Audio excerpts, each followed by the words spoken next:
Exercise 3.1 है question number 2। और question number 2 में अभी हमने वही फार्मूला अप्लाई करना है जो कि हम पिछले क्वेश्चन में कर चुके हैं।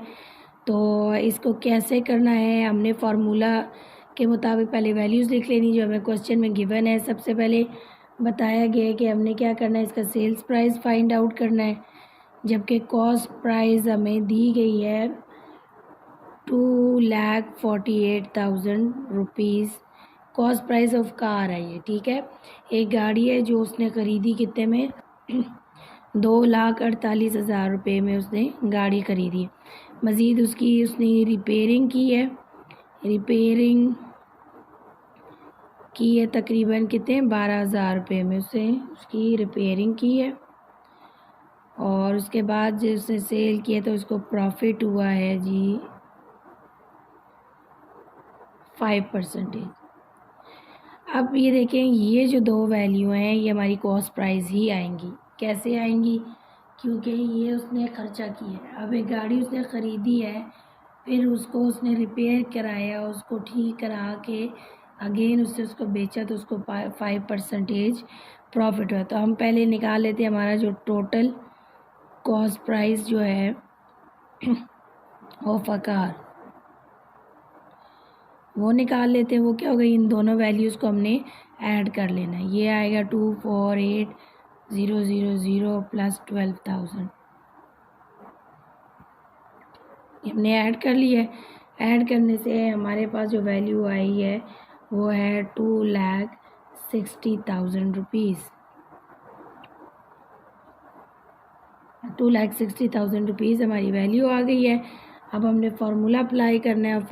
फार्मूले के बीच में हमने ये तमाम वैल्यूज़ पुट करनी है।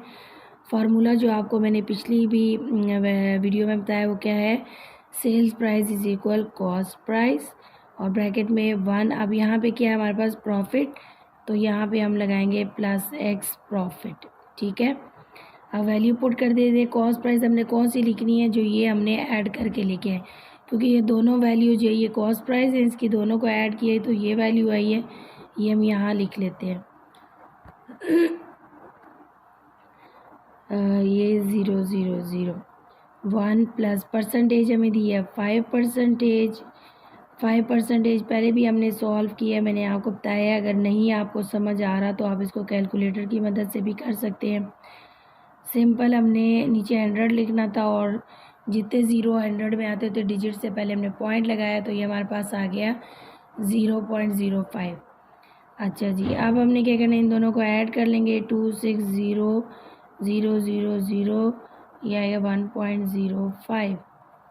इन दोनों को मल्टीप्लाई कर लेंगे, तो मल्टीप्लाई करने के बाद हमारे पास जो वैल्यू आ रही है वो है 2,73,000 रुपीज़।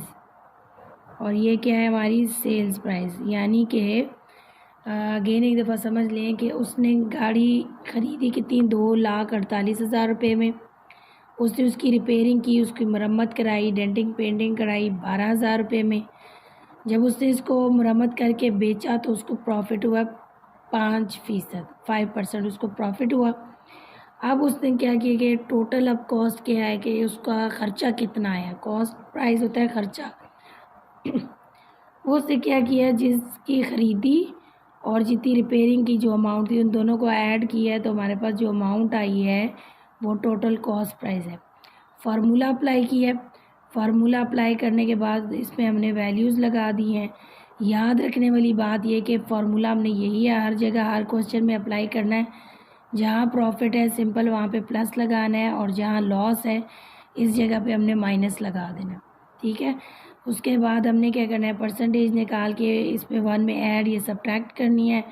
जो वैल्यू आएगी उसको कॉस्ट प्राइस से मल्टीप्लाई कर लेना है। मल्टीप्लाई करने के बाद जो वैल्यू आ जाएगी वो हमारी सेल्स प्राइस आ जाएगी।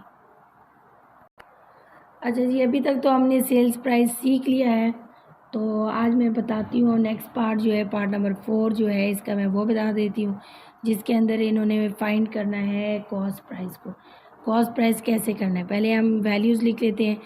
सेल्स प्राइस हमें दी गई है 672 रुपीज़, और इसको और है जी प्रॉफिट, पी लिख देते हैं। प्रॉफिट को आप बेशक पूरा स्पेलिंग लिख लें, मैंने पी लिख लिया।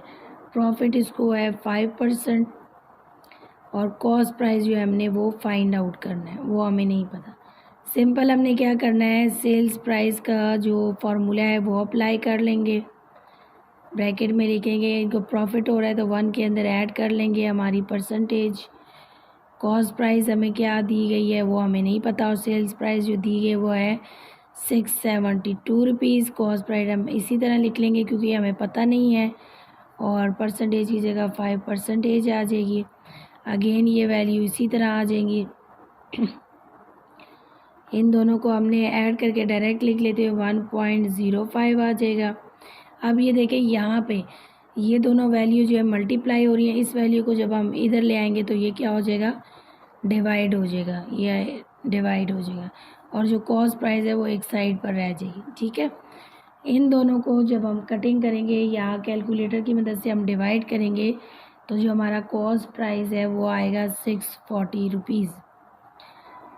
तो घबराना नहीं है, आपने ये नहीं सोचना कि फार्मूला जो है वो सेल्स प्राइस का है, इसके अंदर से हम कॉस्ट प्राइस कैसे निकालें। तो कॉस्ट प्राइस निकालने का यही तरीका है कि जिस जिस वैल्यू की हमें इन्होंने नंबर्स दिए हुए हैं वो हमने उसके अंदर पुट कर देने हैं। जैसे सेल्स प्राइस दिया गया था और इस ब्रैकेट के अंदर वाला सोल्यूशन हमारे पास था, कॉस्ट प्राइस मौजूद नहीं थी इसलिए हम उसको साथ लिखते गए हैं। ये वैल्यू इधर मल्टीप्लाई हो रही है, इक्वेशन की दूसरी तरफ जाके डिवाइड हो गई है। डिवाइड होने के बाद जो आंसर आया वो क्या है, हमारा कॉस्ट प्राइस है। तो उम्मीद है कि ये क्वेश्चन भी आपको समझ आ गए होंगे।